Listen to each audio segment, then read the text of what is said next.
Usually when we talk about morality or, I guess, becoming a quote-unquote good person, there's this underlying assumption that the whole process is going to be incredibly exhausting. Oh, yeah, completely. It's almost always framed like a really strict punishing diet, right? Right, exactly. You have these messy, selfish, physical cravings on one side, like hunger, desire, the urge to just be comfortable on the couch. Fun stuff, basically. Yeah, the fun stuff. And then you have this pure, transcendent rule book on the other side.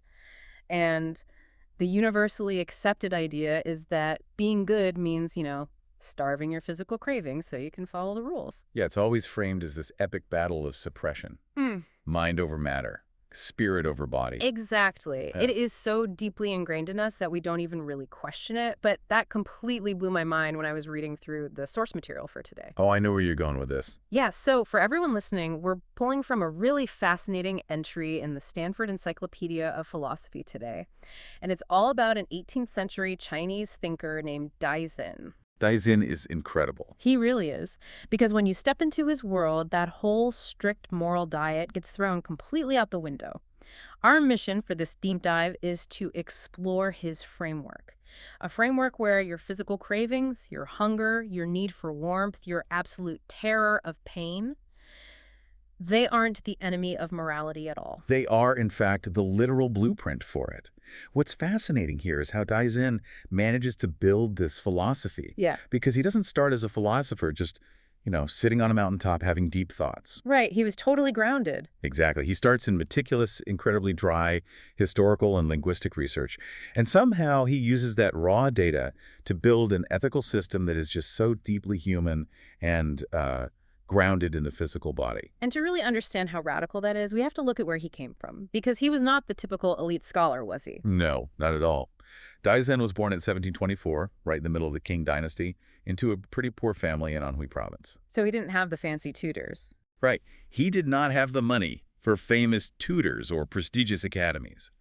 The story goes that when his local teacher couldn't answer his incredibly deep questions about ancient texts, the teacher basically handed him a stack of dictionaries and was like, figure it out yourself. Which is wild, and he actually did it. He did. He borrowed a massive set of commentaries from a wealthier friend, taught himself, and just started devouring them. And he was relentlessly driven, right? Like by the time he was 17 years old, he'd already formed his lifelong mission. Yeah, 17. He decided he wanted to understand the Daya. And that translates to the way, right? Right, basically the right path of human life that was laid out by the ancient sages. But his methodology was what put him completely at odds with everyone else. Because he wouldn't just meditate on it. Exactly. He believed you couldn't just philosophize about the dial in the abstract. You couldn't just sit in a quiet room and think about the universe. He insisted that the only way to find the truth was to rigorously analyze the exact literal words of the ancient texts. Like the six classics and the works of Confucius. Right. And Mencius, too. Now, what's wild to me is that his obsession with the literal text actually perfectly matched the academic trend of his day. But he was doing it for a completely different reason. Yes, so the academic climate of the Qing dynasty at that time was completely dominated by something called evidential learning. Which sounds very dry. Oh, it was. Yeah. You have to picture these scholars treating ancient texts almost like crime scenes. They were obsessed with hard data. Right, like trying to find the exact facts. Exactly. They studied philology, which is the history of language and words. They studied ancient geography, astronomy. They wanted to prove exactly when a solar eclipse mentioned in a text actually happened. Wow. To them, abstract philosophy was useless. They literally called it empty talk. And Dai Zhen was actually incredibly good at this evidential learning stuff, right? Like he drew precise diagrams of ancient tools. He corrected geographical maps. He was a total master of the hard data. He was brilliant at it. But this is where he alienated his peers, because his contemporaries thought the Daya was just the literal historical institutions that the ancient sages built. Okay, what does that mean in practice? It means they thought the ultimate truth was literally just the ancient tax codes or the precise measurements of mourning dresses. You're kidding. Tax codes. I mean, they were obsessed with the literal mechanisms. Mm. Dai Zhen mastered all of that data, but he used it as a stepping stone. He said, no, the Dai isn't the tax code itself. It is the underlying human philosophy that guided the sages to build those institutions in the first place. Listening to this, it almost sounds like his contemporaries were treating these ancient texts the way some people treat video games today. Oh, how so? Like, imagine people who obsessively study the underlying hex code of a game. They know how every single pixel is rendered. They know the physics engine inside and out. But they never actually play the game. No. Exactly. They refuse to ever pick up a controller. They just care about the mechanics. But Dai Zhen wanted to use the code to actually play the game of life. Is that a fair way to look at it? That is a perfect way to look at it. Yeah. They were obsessed with the architecture. He was obsessed with what it was like to live inside the building. I love that. And this creates a fascinating ripple effect. Because Dai Zhen forced himself to look so closely at the literal, concrete words of those ancient texts, it entirely changed how he viewed the universe. It grounded him. Completely. Yeah. He realized that if you actually look at the original words of the ancients, the dial wasn't some abstract, floating, spiritual concept. So wait, if everyone before him thought the physical world was separate from morality, where did they think morality actually lived? Well, the prevailing orthodoxy of the time came from the older Song and Ming dynasties. These were heavily influenced by thinkers like Zhu, Okay. and they believed in a very strict dualist view of the universe. They argue that everything is made of two things. Two things. Okay. First, there's the physical stuff of the world, the matter and energy, which they called qi. Your body is made of qi. Rocks are made of qi. Trees are made of qi. Right, the tangible physical stuff we can touch. Exactly. But then they believed there was a second, completely separate thing called li, and that translates to pattern or principle. Li, okay. And for these older thinkers, li was this immaterial, transcendent, perfectly moral blueprint. It was almost like a ghost in the machine. A ghost in the machine. That's a great way to put it. Yeah, it was this pure realm of moral perfection that existed independently of the messy physical world. So under that old system, to be a good person, you basically have to ignore the physical key of your body and try to connect with this invisible, perfectly. Precisely, you have to transcend the physical. But Dai Zhen looks at the ancient texts and completely rejects that dualism. Yeah. He says that is a massive misreading of the ancients. He just tosses it out. He tosses it out. For him, lei isn't a separate ghostly blueprint. He argues that the Tao of humanity, the ultimate moral path, isn't found in quiet meditation on transcendent realms. Where is it found then? It's found in everyday physical activities. He literally writes that the Tao is found in eating and drinking, speaking and moving. Okay, let's unpack this, because this is a huge shift. If Lai, this underlying pattern of the universe, isn't a ghost in the machine, what actually is it? Think of it practically. Right, it sounds to me like it's simply the operating instructions for keeping the machine running. Like, if you have a gasoline engine, you wouldn't pour diesel fuel into it. Right, that would ruin it. Exactly. And you don't avoid diesel because the universe has some transcendent spiritual commandment against it. You avoid it because it physically breaks the gasoline engine. It violates the physical pattern of how that specific machine functions. That's a very grounded, very accurate way to think about it. And Dai Zhen uses a brilliant biological analogy straight out of the texts to explain this exact mechanism. No, I love a good analogy. What is it? He points out that terrestrial animals will die if you throw them into deep water, and aquatic animals will die if you leave them out on dry land. Makes sense. So for a land animal, living on land is its lie. It is the pattern or the norm simply because it is the behavior that keeps that specific creature alive. Oh, wow. Yeah, it allows it to fulfill its inherent biological goal, which is survival. It's so unbelievably practical. It's not about achieving a higher state of spiritual enlightenment. It's literally just about not dying on the beach. Yes, exactly. But if we connect this to the bigger picture, this practicality forces a massive, deeply controversial shift in how we view human psychology. Why so? Because think about the implications here. If the fundamental pattern of the universe, this lie, is just about biological creatures functioning naturally to survive and avoid physical harm, Then biological survival is the ultimate good. exactly. And if biological survival is the ultimate good, then the physical cravings that keep us alive cannot possibly be evil. Wait, hold on. I see a massive loophole here that we need to address for everyone listening. Let's hear it. If we are completely flipping the script and saying that the pattern of the universe is just survival, doesn't that rubber stamp all human desires? Ah, I see where you're going. Right, because if my desires are natural and good, what's stopping me from deciding that I deeply desire my neighbor's sports car? Or that I desire to, I don't know, hoard all the food in the town for myself? Isn't rubber stamping human desire just a recipe for total selfish chaos? That is the exact objection his critics would raise. But it misses a crucial distinction in Dai Zhen's vocabulary.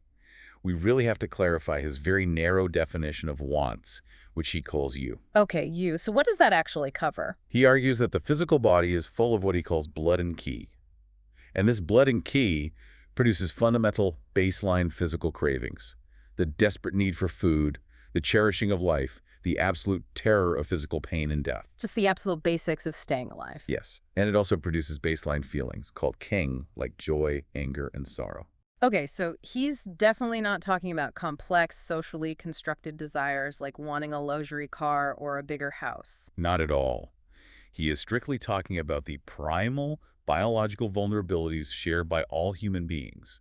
And remember, those older Neo-Confucian thinkers, the ones who believed in the ghostly line, they saw even these basic biological cravings as the enemy. They wanted to suppress them. Right, they thought you had to purify your mind of the fear of death and the craving for food to achieve true moral clarity. Which is terrifying, honestly. It is. Dai Zhen argued that this wasn't just slightly misguided. He said it was a catastrophic mistake that actively destroyed the human capacity for goodness. Because if you don't care about your own physical pain, you can't possibly care about anyone else's pain. Precisely. Without our own selfish physical fears, we wouldn't have any benchmark for empathy. He references a very famous thought experiment from the ancient philosopher Mencius. Oh, the one about the well. Yes. Imagine you're walking down the street and you suddenly see a toddler about to fall into a deep well. Just pure panic. Exactly. Yeah. You immediately feel a rush of alarm and compassion. You want to save the child. Dai Zhen says, let's analyze that feeling. You don't feel that compassion because of some abstract, emotionless, moral code floating in the ether. Right. You're not consulting a rule book in that moment. No. You feel that terror for the child strictly because you personally possess blood and co. You personally know what it is to cherish life and to be terrified of physical destruction. Your own fear is the raw data. Exactly. We have what he calls an understanding heart-mind, which is our cognitive capacity to judge right and wrong. But that cognitive mind would be completely blind if it didn't have the raw emotional data provided by our own physical cravings and fears. Without the messy reality of blood and co, empathy is functionally impossible. That's exactly it. So what does this all actually mean for how we make decisions? I mean, it's one thing to say that my fear of death helps me want to save a child falling into a well. That's a pretty extreme, obvious example. Sure. But how do we use this physical empathy as a tool in daily life? Like, how do we figure out what is right and wrong when we're facing a really complex ethical dilemma where the answer isn't so obvious? This is where Dai Zhen builds out his incredibly practical system for decision-making. He says we discover the right path through a process he calls sympathetic consideration, or SHU. Okay, mechanically, it is a rigorous application of the negative golden rule. If others did this to me, could I accept it? And the genius of that rule in his framework is why it works so accurately. Because those basic primal human wants the you and feelings the king, they are largely the exact same for every single human being on Earth. Yes. We all bleed, we all get hungry, we all freeze in the cold. So our own internal physical feelings act as an incredibly accurate, finely calibrated measuring stick for the pain or joy of anyone else around us. Right. Our biology makes us universally legible to each other. Now, Dai Zhen identifies two main reasons why people fail to act morally, even when they possess this built-in measuring stick. Okay, what's the first one? The first cause of moral failure is simply selfishness. That is exactly the loophole you mentioned earlier. The hoarding the food scenario. Right. Selfishness is when you indulge your own physical wants at the direct physical expense of someone else's survival. Okay, that makes sense. I eat all the food, you starve. I survive, but I failed the moral test because I caused your physical destruction. What's the second reason? The second reason is what he calls blinkering. Blinkering. Yeah. This isn't malice, it's a cognitive failure. It's when your understanding heart-mind gets clouded by biases or bad philosophies and simply fails to grasp the correct pattern of a situation. Oh, interesting. You might think you're doing the right thing, but your empathy ruler is totally misaligned. So how do we fix a blinkered mind? I mean, how do we test if a moral rule is actually a good rule and not just our own bias? To combat blinkering, Dai Zhen introduces a mechanism called common affirmability, Yeah. He says that a true moral pattern, a true lie, is not subjective. It's not just a feeling you have. Right. It is as objective as a physical tool.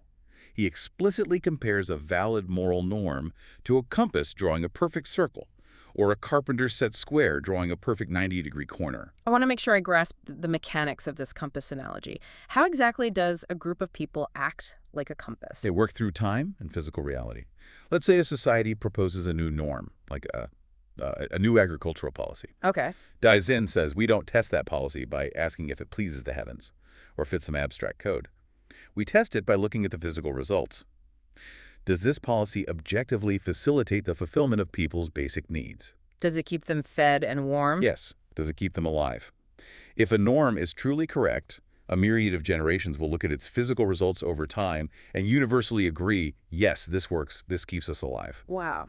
That consensus across generations is the common affirmability. It proves the norm is objectively true, the way a compass objectively proves a circle. That cuts right through all the philosophical noise. It's an incredibly empirical way of measuring right and wrong. You just look at the physical reality of the people in front of you. Exactly. And this practical measurement leads directly into Dai Zhen's ultimate definition of what a successful, virtuous human life actually looks like, doesn't it? Which brings us to his core concept of shengsheng, which translates to the flourishing of life. For Dai Zhen, the highest virtue, benevolence, or renan, has absolutely nothing to do with ascetic self-denial. No starving yourself on a mountain. Right. It isn't about locking yourself in a monastery, fasting, and ignoring the world to keep your soul pure. True virtue is the active work of sustaining flourishing lives. Moral perfection literally means working to ensure that no one's physical wants go unsatisfied and no one's feelings go unfulfilled. He's saying that fulfilling people's basic wants isn't just okay if it happens to fit the moral rules. Fulfilling those physical wants is the moral rule. It's the whole point. It is the whole point of the system. And, there is a deeply tragic, almost poetic, biographical irony to all of this when you look at the end of his life. There really is. Because here's a man whose entire philosophical legacy is built on the radical idea that prioritizing health, life, and the physical body is the ultimate Tao, and yet he died unexpectedly at the age of 55. Yes, his physical health completely collapsed. In his later years, he was appointed to work at the Sikakuan. What was that exactly? This was the emperor's massive high-pressure project to compile a comprehensive library of all valuable publications of the empire. Just endless amounts of text. Endless. And Dai Zhen simply overworked himself. He's exhausted from endlessly editing and compiling these texts, and in his weakened state, he fell victim to what seems to have been medical malpractice, and he died. It honestly breaks my heart a little bit. That is very sad. Because this brilliant man died from physically exhausting himself over dusty books, yet his greatest gift to you and me is the instruction to get our heads out of the books. His philosophy demands that we stop obsessing over abstract texts and start caring about the literal physical well-being of the actual human being standing right in front of us. It highlights a very real, very difficult tension in his own work and honestly in human life generally.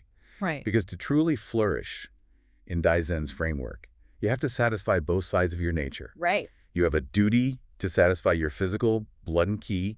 You have to maintain your own health and survival. But you also have to satisfy your heart-mind's inherent cognitive desire to be moral, which requires doing the hard work of ensuring that others are fulfilled too. And he sacrificed the former for the latter. He did, and the imbalance cost him his life. It is a profound and difficult balancing act. So to bring this all together for you listening today, Dai Zhen offers us an incredible shortcut to being well-informed about the nature of ethics. He teaches us that the highest moral calling isn't found by escaping into some abstract, transcendent realm. Not at all. It's not about starving yourself to achieve purity. It's found right here in the messy, physical reality of human bodies. True morality is rooted in our shared hunger, our shared fears, and our shared capacity for joy. He takes the very things we are so often told to suppress or be ashamed of, our physical vulnerabilities and our need for comfort, and reveals them to be the exact tools that make us capable of profound empathy and goodness. Here's where it gets really interesting, though. I want to leave you with a final thought to mull over, something that naturally flows from the mechanics of Dai Zhen's worldview. Let's hear it. If he is right, If the ultimate virtue, this concept of sheng-sheng, strictly requires the mutual fulfillment of everyone's basic physical wants and feelings, doesn't that imply that personal moral perfection is actually impossible to achieve in isolation? Well, if you follow his logic to its conclusion, yes. Because if we are supposed to use his compass and set square of empathy to measure our actions against the physical well-being of others, can any single individual ever sit back, look at their own life, and call themselves truly virtuous as long as systemic poverty and physical suffering still exist in the world around them? That's a heavy thought. It suggests that morality isn't a solo pursuit where you just manage your own karma. It's a collective physical reality. You cannot be fully virtuous if your neighbor is starving because the physical pattern of the community is broken. It's a highly demanding philosophy, but a deeply connected one. It forces you to look outward rather than just inward. It certainly changes how you look at that strict moral diet we talked about at the beginning. It turns out you don't need to starve yourself to be good.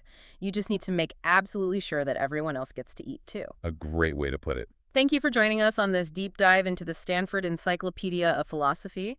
Keep questioning, keep exploring, and we'll catch you next time.